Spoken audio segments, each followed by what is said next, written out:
যে শিবু হাজরার বিরুদ্ধে একাধিক অভিযোগ, গ্রামের মহিলারা একাধিক অভিযোগ, একের পর এক অভিযোগ করেছিলেন যে শিবু হাজরার বিরুদ্ধে। সন্দেশখালী কাণ্ডে সেই শিবু হাজরাকে গ্রেফতার করলো উত্তম সর্দার এবং শিবু হাজরার বিরুদ্ধে প্রচুর অভিযোগ। শিবু হাজরা অ্যারেস্ট হয়েছেন। দীক্ষা ভুইয়া আরো ডিটেলে জানাবেন। দীক্ষা,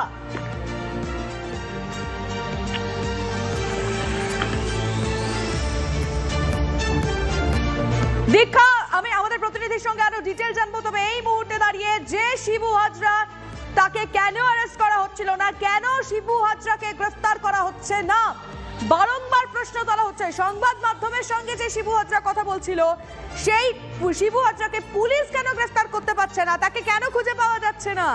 সেই শিবু হাজরা যার বিরুদ্ধে একাধিক অভিযোগ করেছেন গ্রামের মহিলারা, সন্দেশখালীর মহিলারা, গণধর্ষণের ধারাও যুক্ত হয়েছে। আমি আমাদের রিপোর্টারের সঙ্গে কথা বলবো। দীক্ষা ভুইয়া রয়েছে। দীক্ষা, দেখো, এই মুহূর্তে আমরা যেটা জানতে পারছি, শিবপ্রসাদ হাজরাকে বসিরহাট থানা পুলিশ গ্রেপ্তার করে নিয়েছে।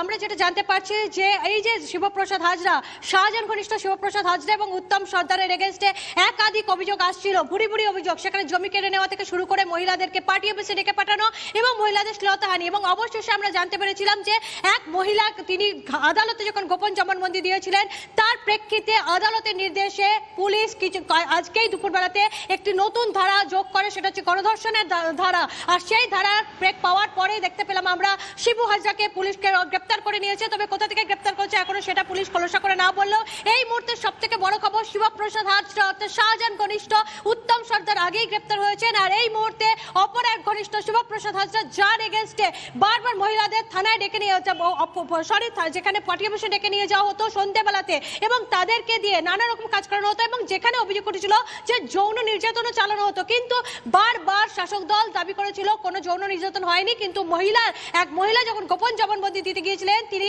শ্লীলতাহানির অভিযোগ করেছিলেন। কিন্তু গোপন জবানবন্দি যখন তিনি দেন আদালতে, আমরা পুলিশ মারফত জানতে পারছি সেখানে তিনি ধর্ষণের অভিযোগ এনেছেন, গণধর্ষণের অভিযোগ এনেছেন, এবং তার ভিত্তিতে আদালতের নির্দেশে পুলিশ গণধর্ষণ ধারা যুক্ত করতে বাধ্য হয়, এবং তারপরেই আমরা দেখতে পাচ্ছি শিবপ্রসাদ হাজরা গ্রেপ্তার। নিঃসন্দেহে দাঁড়িয়ে দীক্ষা, এই মুহূর্তের বড় খবর, কিছুক্ষণ আগেই আমরা দেখলাম রাজীব কুমার তিনি প্রেস কনফারেন্স করেছিলেন এবং সেই প্রেস কনফারেন্সে তিনি বলেছিলেন যে পুলিশের কাছে কিছু বলা না হলেও ম্যাজিস্ট্রেটের কাছে গোপন জবানবন্দি দেওয়া হয়েছে এবং সেই অভিযোগের ভিত্তিতে তারা করা পদক্ষেপ নেবেন। কিছুক্ষণ আগেই, আধ ঘন্টাও হয়নি সেই প্রেস কনফারেন্স শেষ হয়েছে, সেখানে রাজীব কুমার পরিষ্কার করে বললেন পুলিশকে বলা না হলেও ম্যাজিস্ট্রেটের কাছে গোপন জবানবন্দি গিয়েছে, এবং তার ভিত্তিতে আমরা টিভি9 বাংলা আপনাদেরকে সেই খবর জানিয়েছিলাম।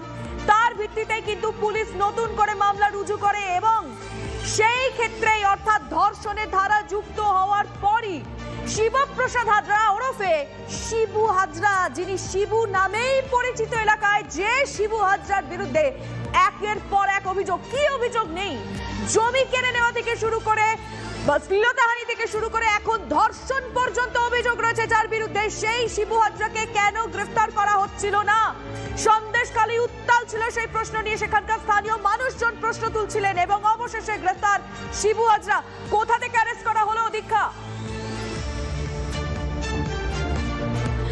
দেখো, সন্দেশখালী এলাকাতে যে শিবপ্রসাদ হাজরা ছিলেন সেটা আমরা দেখেছিলাম, কারণ তিনি সংবাদ মাধ্যমকে সন্দেশখালীর বিভিন্ন যে আইল্যান্ড, 4টে আইল্যান্ড রয়েছে, সেখান থেকে তিনি ইন্টারভিউ দিচ্ছিলেন এবং তিনি প্রকাশ্যে ঘুরে বেড়াচ্ছেন, কিন্তু পুলিশ তাকে খুঁজে পাচ্ছিল না। কিন্তু যে মুহূর্তে আদালতে মহিলার গোপন জবানবন্দি দিলেন এবং আদালত সেখানে গণধর্ষণের ধারা যুক্ত করতে পুলিশকে বললো, এবং পুলিশ বাধ্য হলো গণধর্ষণের ধারা যুক্ত করতে। এবং একটু আগে তো যেটা বলছিলেন যে ডিজি রাজীব কুমার বলেছিলেন কাউকে ছাড়া হবে না, যদি স্পেসিফিক কোনো অভিযোগ আসে কাউকে ছাড়া হবে না। এমনকি তিনি এটাও আশ্বস্ত করেছেন যে পুলিশের বিরুদ্ধে মহিলারা যে অভিযোগ করছিলেন আমাদের সংবাদ মাধ্যমের সামনে, আমরা যখন ডিজিকে প্রশ্ন করেছিলাম যে পুলিশকেই তো গ্রামের মহিলারা ভয় পাচ্ছেন, তাহলে তারা কি করে কমপ্লেন করবেন, তিনি বলেছিলেন যদি সেরকম অভিযোগ আসে তাদের বিরুদ্ধে ব্যবস্থা নেওয়া হবে। কিন্তু যখনই দেখা হলো যে আদালতের নির্দেশে পুলিশ 376D অর্থাৎ গণধর্ষণের ধারা যুক্ত করতে বাধ্য হলো মূল যে অভিযোগ আছে তার সঙ্গে, তারপরে শিবপ্রসাদ হাজরাকে গ্রেপ্তার করা হলো, এবং মনে করা হচ্ছে যে সন্দেশখালী কোনো এলাকা থেকে, যদিও পুলিশ এখনো কোনো এই ব্যাপারে কোনো স্টেটমেন্ট দেয়নি, তবে শিবপ্রসাদ হাজরা যে অ্যারেস্ট হয়েছে সেটা